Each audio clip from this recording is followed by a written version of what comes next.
des forces opposées et des gens qui ne veulent pas que la vérité sorte parce qu'évidemment, cela sert leur but pour le contrôle du peuple.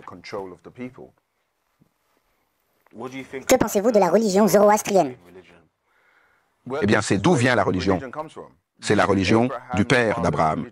Évidemment, vous connaissez le père d'Abraham, Terah, c'est ce qu'il pratiquait et c'est ce qu'Abraham pratiquait. Le fait qu'Abraham soit un Hébreu est venu bien après parce qu'il parlait une langue, avait une culture et pratiquait le zoroastrisme avant que l'hébreu n'apparaisse. L'hébreu, c'est quand ils l'ont vu traverser le Tigre et l'Euphrate que les gens, comme les Phéniciens qui le regardaient, ont dit qu'il était un Hébreu. Hébreu signifie une personne qui traverse, et c'est ainsi qu'il est devenu Hébreu, et c'est ainsi que tout vient, comme on dit dans le judaïsme. Mais cela est lié au fait que, rappelez-vous, les Anunnaki étaient dans cette région de la Mésopotamie que les gens appellent aujourd'hui l'Irak, et qu'Abraham était leur élu.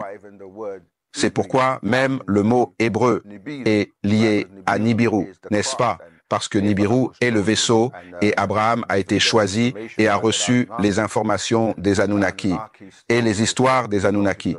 C'est ce dont beaucoup de gens parlent parce que la Bible vient des tablettes sumériennes, des Noumélish, des épopées de Gilgamesh, des Atrahasis, des tablettes akkadiennes. C'est de là que tout cela vient. C'est pourquoi, par exemple, l'histoire de Noé dans la Bible vient de l'histoire d'Utnapishtim dans les histoires sumériennes. Mais cette même histoire vient de Sénéferu ou Sénéfrou dans l'Égypte ancienne. Vous voyez, donc tous les personnages qu'on retrouve dans la Bible et le Coran, ils viennent de tablettes anciennes. Donc c'est comme assembler un puzzle. C'est pour cela que le livre que nous avons écrit, vous savez, accélérer votre voyage spirituel et conscient, est capable de vous donner comme les différentes personnes. Parce que quand vous commencez aujourd'hui avec la Bible, avec le Coran, qui est une traduction en anglais, parce que les originaux ont été détruits, personne n'a l'original. Le tajwid c'est un système d'arabe qui a été introduit, vous savez, avec le tamaboutar et certaines comme des voyelles qui ont changé le mot, comme l'anglais. Donc ce qui se passe, c'est quand vous êtes en train d'essayer de trouver votre chemin et que vous lisez la Bible ou le Coran et que vous le lisez en anglais d'aujourd'hui ou en arabe coranique d'aujourd'hui, vous vous perdez parce que je peux vous écrire chaque personnage, chaque histoire du Coran est tirée de l'Ancien Testament ou du Nouveau Testament. Et chaque histoire de l'Ancien Testament, le Nouveau Testament est tiré des anciennes tablettes qu'on vient de mentionner, les tablettes sumériennes, les tablettes akkadiennes.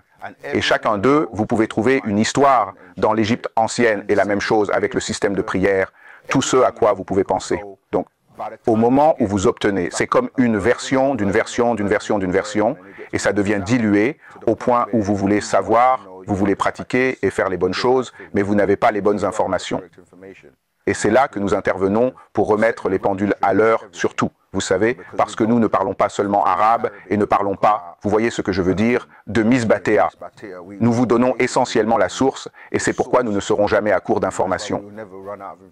Parce que, comme je l'ai dit, nous avons un homme qui a 76 000 milliards d'années de connaissances et le fait qu'il prétende même que, je voudrais, vous voyez ce que je veux dire, vous vous attendriez à ce qu'il soit sur CNN. Mais comme nous l'avons dit, le docteur York est toujours en vie. Il fait face à beaucoup d'injustices et nous nous battons pour le faire sortir de prison. Et les gens diront, c'est vraiment important. Les gens diront, s'il est bon et qu'il est comme ça, pourquoi est-il en prison? Et je dirais, citez-moi un seul prophète, une seule personne qui soit venue sur cette planète qui n'ait pas vécu la même chose, que ce soit Gandhi ou Jésus, parce que Jésus a été battu. Et comme nous l'avons dit, pendu à une croix par de soi-disant hommes. Mahomet a été empoisonné, je l'ai déjà mentionné. L'honorable Elijah Muhammad a été tué. Malcolm X a été tué. Martin Luther King a été tué, persécuté. Il n'y a personne qui soit jamais venu sur la planète pour dire qu'il s'agit de la justice qui ne subisse pas le même sort.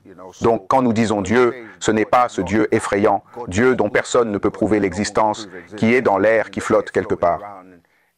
Ce sont donc les choses qui causent des problèmes de santé mentale parce que vous ne pouvez pas prouver les choses, mais vous voulez vous y accrocher et vous voulez vous battre et tuer des gens à cause de votre croyance.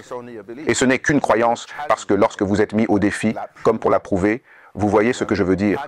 Comment Mahomet a-t-il chevauché un âne dans l'espace? Vous ne pouvez pas, vous savez.